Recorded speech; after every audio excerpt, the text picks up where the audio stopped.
Peggy 18.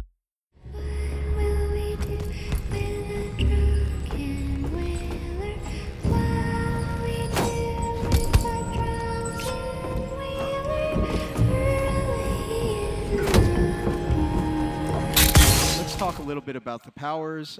It's so important to the series because the powers not only put you into that badass assassin fantasy, but they allow the player to be flexible and play their own way.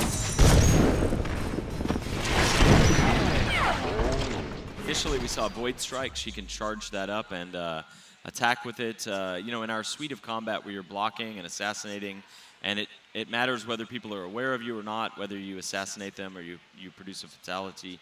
It's a fast-paced sort of combinatorial system.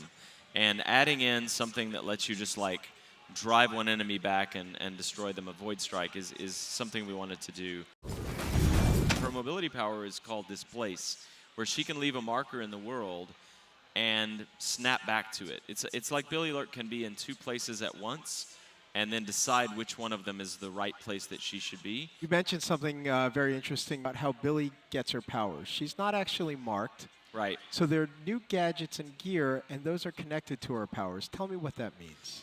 Billie derives her powers from artifacts that are tied to the Void. She has the sword, again, that was used to originally sacrifice the person who became the outsider. But the arm that she has causes it to deconstruct and reconstruct, so she can like summon it out of nowhere, basically. She has the sliver of the eye in her eye, which is an artifact from a previous divinity before the outsider. She has this talisman from the love of her life, Deirdre, that lets her listen to the whispers of rats.